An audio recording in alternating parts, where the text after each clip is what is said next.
I want to talk to you today about tracking dishes in real time. Why will you do that? I'll show you in a minute. And how do we do it? We use a lot of transfer learning. So that helped us a lot to achieve what we have achieved. And I want to share some insights so you can also benefit from this. About a year ago, our colleagues and me were at the hackathon of Audi in Ingolstadt. And we've won this hackathon. And one of the prizes was to go to Finland, to Lapland, to race with Audi cars in the snow, like really crazy, really fast, with instructors that push you to the limit. And we've met a, I actually don't have the English word for Wirt, like the boss of a restaurant, host, something like that. Okay, the boss of a large restaurant. We met him there. He asked us, like, guys, why are you here? You're much too young. You can't even afford to do like this. He said, we won. We did image recognition for Audi. And he said, can you do that for dishes too? And we said, yes, we gotta try, but probably. So we sketched out the whole thing and discovered a really neat problem in this process. And the problem is that you have personnel in restaurants that need to check out the food that they serve to the people. And there is sometimes there's a discrepancy between what goes out to the kitchen and what goes into the pocket of different stakeholders in this process. So to solve it like now, you have to employ people that do this checkout. And the problem with this is they must be highly trusted. If you have a high throughput, they are fatigued in about 2 hours. So they make mistakes. They need to rotate, or you have really high error rates. And they are second most important people. If you don't employ them, it's not uncommon that the boss, him or herself, does this checking. And so we said, okay, we're up for the challenge. We increased the throughput. We replaced the human eye with machine vision. And we developed it from the technology we did with Audi. There's actually right now in testing too. And stress tested it on the Oktoberfest, because this chef, this boss also had a tent on the Oktoberfest. So and I'll show you just how it works, right? So you will see what we're talking about here. So please work. Okay. So we analyzed the whole stream in real time, after, of course, the hard work. You see here the waiters, and around 20 dishes are tracked. This runs in real time, like 20 days. And once the dish crosses this boundary, the red lines means it's being aggregated and recorded that it has been transferred from the kitchen to the tent. So different dishes, and also it's very tasty in all these aspects. But don't worry, we have all these maybe questions about confidentiality also covered. Right, so here you see that we track not only dishes themselves, but also empty plates. We know when what has changed. So we know the process, actually, when something gets aggregated, stapled. You don't track the waiter, right? Not on this video.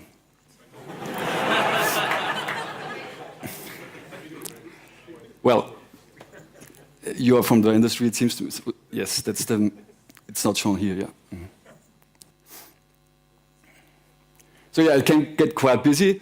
We have, and also like the large dish here, we use transfer learning because you cannot afford all the samples you need. You need like, for ImageNet, it gets really tedious to learn new dishes. We've come to around 15 example pictures so we can track a new food relatively well. And this is one of the core challenges. Right, 4 ducks, perfect. Well, I'm getting hungry. Okay, I could watch that all day long, but let's continue. Okay. Yeah, no music, unfortunately. Okay, so what were the results?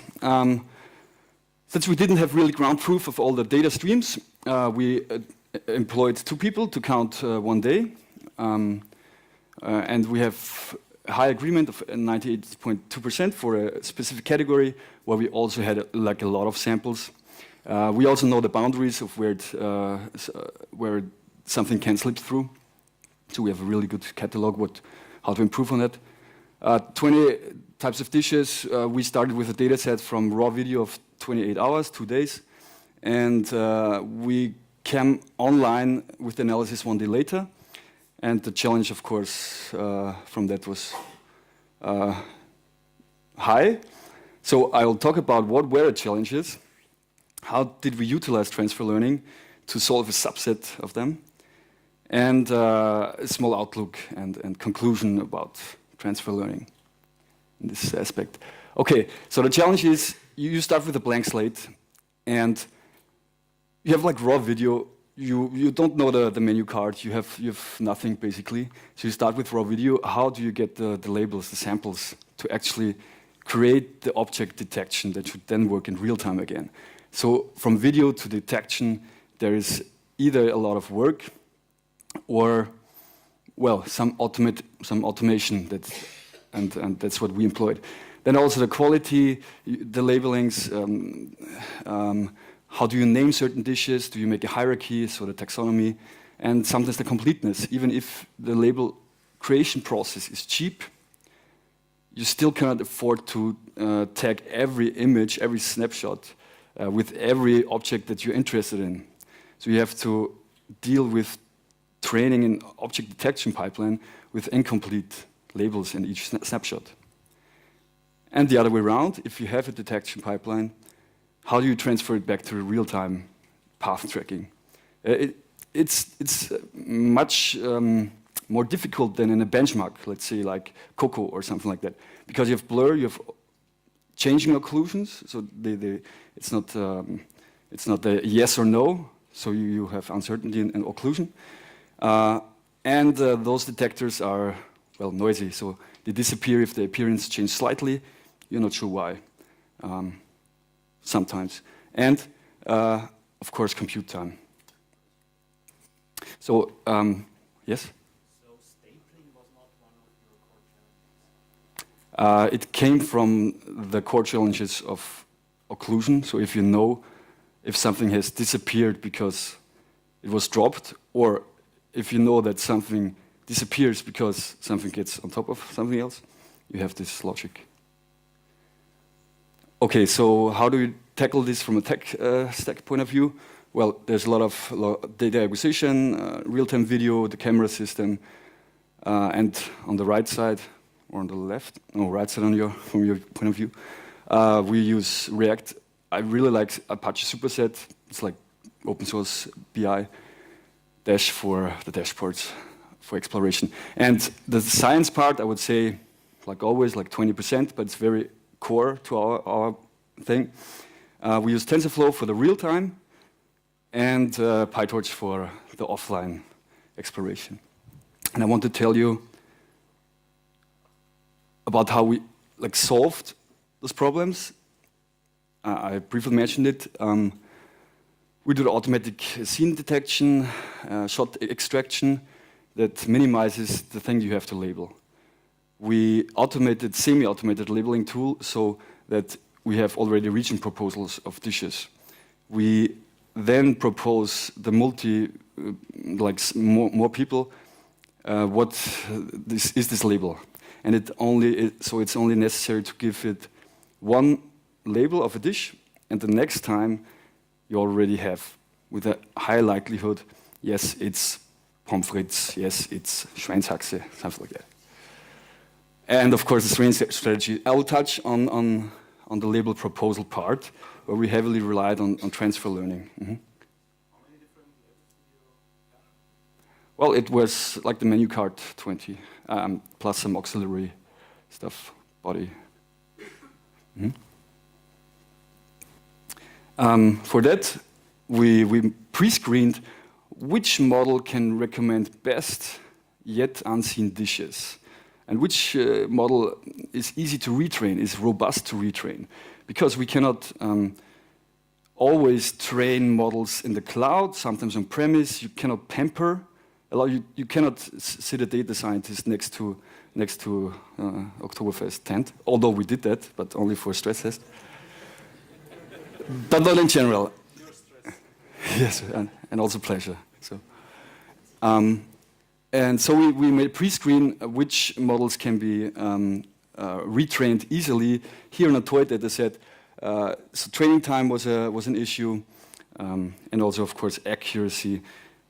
Inception, we thought we don't need really from the power, and it was also not that strong from the toy data set. And we found that 3 models are in this upper region. We should look closer for the label proposal. After that, I would have directly went with SqueezeNet, because it's like 5.8 megabyte. It's really efficient. It was on the far left, top left. But then after this quantitative step, we did a qualitative assessment. Is it plausible too? Does it recommend similar unseen dishes to, at the first time? So basically with a nearest neighbor search. And so the way we set that up was we took a bunch of, so these categories, like 4 empty things, plates, and let all the models in different configurations suggest the lower rows, and then see, are they correct in terms of ranking? So empty, this should come up here 4 times. Ideally, it would have 4 by 4 area. It does not in this case. And so we went on and on. And it turned out that actually SqueezeNet was getting it right on like the first recommendation, but then not. So the embedding quality is much more straightforward for the AlexNet we tried. And the name is just coincidence, AlexNet and my first name. I really wanted to try SqueezeNet, but no. And also, so the result also, it was way more plausible in terms of results. So a black empty dish, the next best recommendation, you can really see it hard here, but is actually one from the top left. So that was very plausible. And also, compared to any other model, such objects that are not interesting, any other objects, have had a very high distance to anything else, whereas, for example, ResNet was much more closer and therefore much less plausible for a recommender system based on the embeddings. So that was our choice, with the average pool layer to reduce the dimensionality. And it was really cool to have this in one day labeled by people, and they tell you, surprisingly, I only have to enter this once. It's like, wow, I didn't believe that works. I think you're telling me something just to tease me and to get me going, but I'm surprised. And also that worked across 3 people, so we made that multi-tenant. So one person did it on the afternoon and said, this is a potato salad. And the next person, or at the same time actually, had the labels, had the recommendation, like instantaneously. It was very motivating for people, and we were very fast because of that. And also then we created this dashboard, and so it became kind of a challenge, people to deliver labels, and was great. And I was sitting at the cubicle at the Oktoberfest and managing all this because our guys were in Vienna. and it was okay, remote collaboration. So, that's it, sorry. No, just kidding.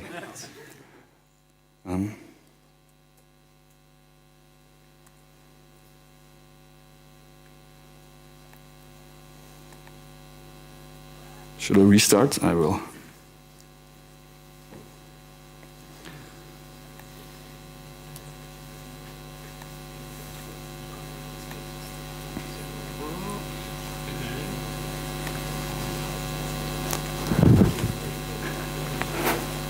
Can now tweet a lot if this is the right time.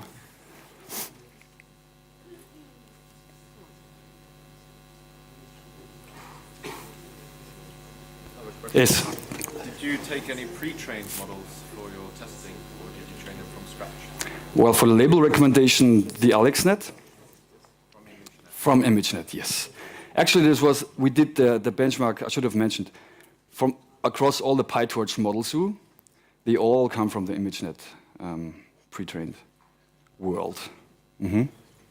Why did you use TensorFlow and why 2 different frameworks? Well, it's much less, it's less costly to experiment in PyTorch. You're much more flexible. For example, if you add like a new node, and you can debug it faster because it's all like the graph is dynamically. And the other way around, TensorFlow is just perfect for productionizing. And we used. We didn't need, so actually we use the PyTorch model in production too. Yes, but for the object detection, we go straight with TensorFlow. Oh, thanks. Okay. Right, so this was the labeling part. One main challenge, good data in, good results out. Without that, I mean, you can search forever, you can debug forever, it won't help a lot, right? Now we have that much data that we can actually redo this benchmark.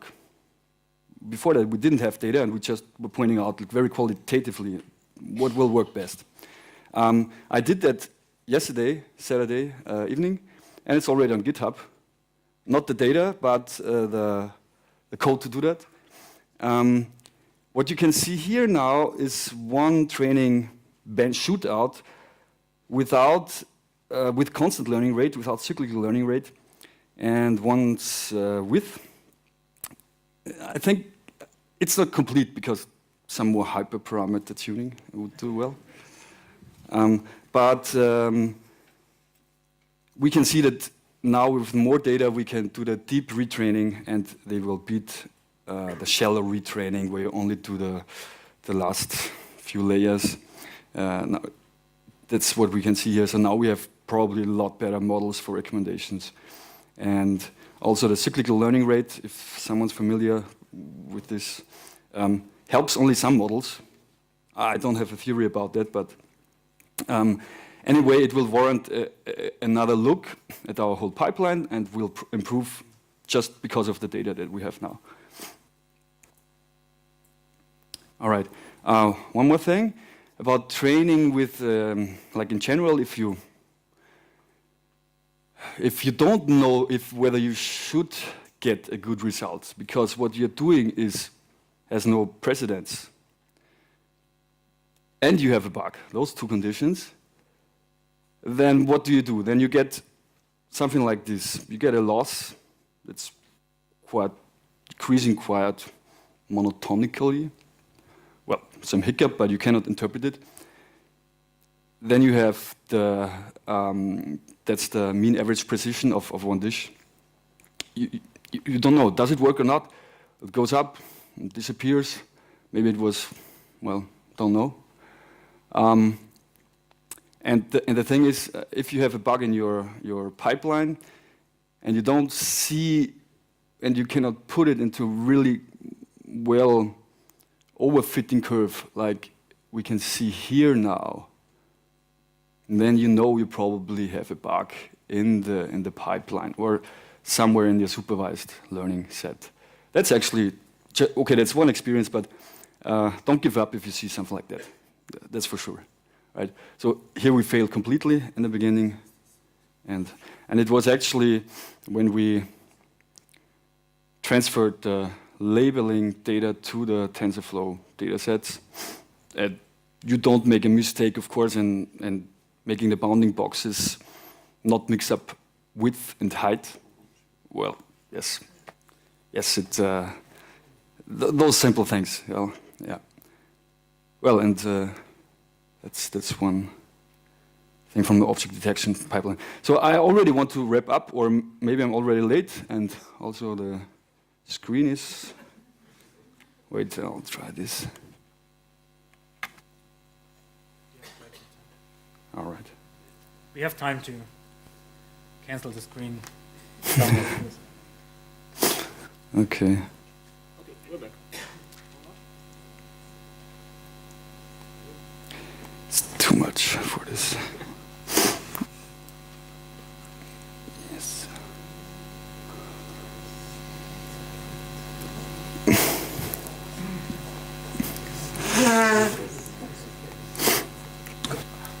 Maybe I should Anzeigen tauschen or something like that. Anzeigen tauschen on this.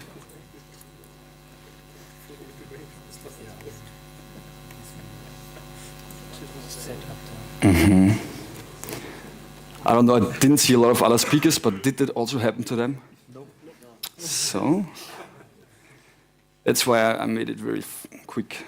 So we can, okay.